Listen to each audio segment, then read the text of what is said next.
నమస్తే. తెలంగాణలో అసెంబ్లీ ఎన్నికలు వచ్చాయి. అదేవిధంగా పార్లమెంట్ ఎన్నికలు అయిపోయాయి. ఇప్పుడు సర్పంచ్ ఎన్నికలు కూడా రాబోతా ఉన్నాయి. అయితే గ్రామాల్లో సర్పంచ్ ఎన్నికలపైన ప్రజలు ఏమనుకుంటా ఉన్నారు? 2 సార్లు ఓట్లేశారు.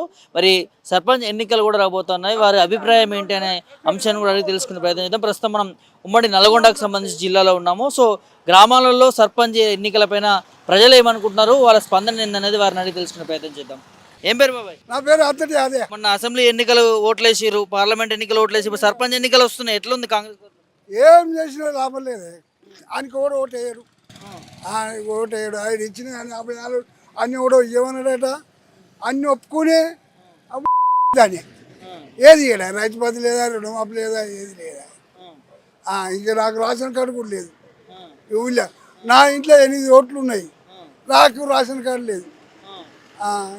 ఏమనంటే ఓడి రేషన్ కార్డు లేదా? లేదు నాకు. ఇస్తున్నామంటారు కానీ ప్రభుత్వం ఎవరికి ఇస్తాడో, ఎవరికి ఇస్తాడో ఏం గ్రామ సభలు అప్లై చేసుకోలేదా? మరి మీరు చేసిన ఆయన వస్తుందో ఏడవారు వేస్తారు, నాకు ఓడి ఇయ్యడు. అదే మరి మీ ఎమ్మెల్యే వాళ్ళ వీళ్ళని కలిసి అమ్మాయిలు దానికి పోతే ఓడు నమ్మడు, నా కొడుకే వాళ్ళని ఉంటాడు. ఏం ఫాయిదా లేదు. ఏం ఫాయిదా లేదా? సరే మరి ఎట్లుంది? 1 ఇయర్ అయిపోయింది కదా. ఎవరైనా ఏడు రాసిన కొంగడ అన్నీ ఉంది. అన్నీ కూడా ఏమన్నట్టు ఇది ఇస్తా అది ఇస్తా అని పొంగనాలు తెంగి ఏడాల్సిన కొంగడ అన్నీ వస్తలేవు పథకాలు, ఏ లేవు. రైతు బంధు వస్తుందని, రైతు బంధు లేదు, బంధు లేదు, ఏది లేదు. మండలానికి ఒక కూర అన్నాడు ఆయన. ఈ 7 రావాలి, ఇన్ని మండలాలు ఉన్నాయి. 4 ఏళ్ళు అయిపోతుంది. మండలానికి ఒక కూర వేసుకుంటూ పోతాయి, అంతేనా? సంవత్సరానికి ఒక కూర వేస్తాడు. ఈ 4 సంవత్సరాలు అయిపోతాయి. ఏమైనా ఇస్తాడు ఆడు. అంతేనా? 250 సగం వేసి సగం కాలే, సగం వేసి సగం అయింది. ఏం చేస్తాడు? అన్ని సగం సగం వేసి ఏం చేయాలి?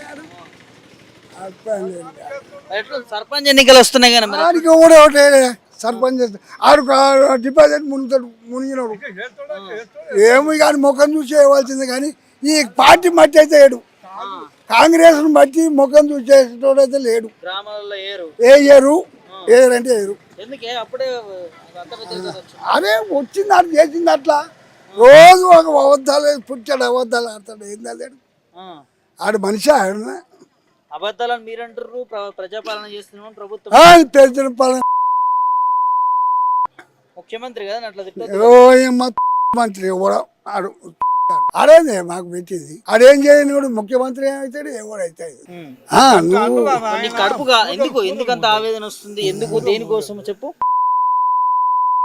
ఏమొస్తలేదు చెప్పు. మీకు ఏం లేదే. నాకు ఊళ్ళో ఉన్నట్టే ఇల్లే ఉంది కానీ ఏది లేదు. పింఛన్ కూడా వస్తలేదా? పింఛన్ ఎక్కడ? ఇప్పుడు రేషన్ కార్డే లేదా అంటే పింఛన్ అంటే పోతుంది. అంతేనా? రేషన్ కార్డు కూడా లేదు నాకు. ఏం చేస్తుంటావు మరి? ఊగినే తిరిగి అయిపోయింది. బొమ్మాయికి పోయినా కొన్ని రోజులు చేతనైన రోజులు చేసుకున్న కూలిని. ఇప్పుడు చేత కాకుండా అయింది వచ్చిన. ఇంటికనే ఉంటా. ఇప్పుడు తింటా. ఇంటికెళ్ళి ఇంటికి వచ్చి దర్శనం కూర్చొని అట్లయితే మరి కడుపులోకి ఎట్లా రావాలి? అట్లయితే ఇక ఏదైనా దొరక ఎవడన్నా పోయా. నీరు వచ్చిన నారు వస్తాడు కదా. పొలం ఉందా మరేమన్నా? పొలం లేదు, భూమి ఉంది. భూమి ఉందా? భూమి ఉంది కానీ పొలం రైతు బంధు పడితే ఆసరా అయ్యేదా? ఆసరా అయ్యేది. సంవత్సరం నుంచి అది లేదు అయ్యేది. మీ మండలంలో ఎవరికైనా పడ్డాయని రైతు భరోసా? మా మండలంలో కొత్తపురంలో పడ్డాయి ఒకటి. మొన్న అంటారు, అది నిజమా వదమా తెలియదు. ఇబ్బంది అవుతుందా రైతు బంధు రాలేక? చాలా ఇబ్బంది కదా. ఎవరు ఆసంటోడు ఇంత భూమిని కౌలుకి ఇచ్చుకుంటే దాని అంటకి ఇది వస్తే ఆసరా అయ్యేది. మీకు రేషన్ కార్డు రాలేదంటున్నారే, ఇప్పుడు కనీసం 500 సిలిండర్ ఫ్రీ కరెంట్ అని వస్తుంది. అది కూడా లేదు నాకు. అంతేనా? ఏమనుకుంటారు మరి మొత్తానికి జనాలు ఏమనుకుంటారు? కాంగ్రెస్ జనాలకి నేను నా వరకు అయితే నేను చెప్తున్నాయా, జనాలతో ఒకరికి ఉన్నట్టు మన మనసులో ఎట్టట్టుందో. నేను ఈడ ఉన్న ఇద్దరు ముగ్గురు, ఒక ఆయన లేచిపోయాడు. ఇక ఈయన మనసులో ఎట్టుంది. ఓ మనిషికి పరకు ఉంటుంది. అంతేనా? సర్పంచ్ ఎన్నికలు ఎట్లుండబోతాయి అంటారు? ఎట్లా చెప్తావు? ఇక చెప్పలేము ఆయన ఎట్లా జరిగేది ఏం కదా. మనుషుల మట్టి ఉంటుంది.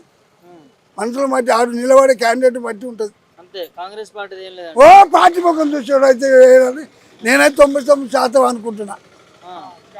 కులగణన చేసిరంట కదా, ఎట్లుంది బాబాయ్? అది ఎటు చేసి ఉండదు. నేనైతే రాపియలే. కులగన కులగణన రాసుకోపోయిరుగా నేనైతే ఏం చెప్పలేడు నా ఇంట్లోకి రానియలేదు ఇదివరకే రాసుకోపోయి నా రేషన్ కార్డు పోగొట్టినాడు రాసుకోపోయినాడు ఇక అందుకనే నన్ను ఇంటికి ముంగలు నివాడకంటే నా కొడుకు చెప్పి రాపించినట్టు ఇంట్లోకి రానియలే నువ్వు ఇంట్లో కోసం దరఖాస్తులు పెట్టుకుని వచ్చినాయా మరి అమ్మ నాకు రేషన్ కార్డు కాదు లేదా అంటే ఇళ్ళకి మా ఊళ్ళో ఓడికి రాలే అంతేనా 16 ఇంట్లో వస్తాయి అన్నారు అది కూడా మేము ఎప్పుడో నమ్మకం లేదు నేను చెప్తున్నాగా మండలానికి ఒక కూర అన్నప్పుడు సంవత్సరానికి ఒక మండలం పెడతాడు అంతే ఆయన 4 నెలల్లో వెళ్ళిపోతాడు ఆడేమిస్తాడే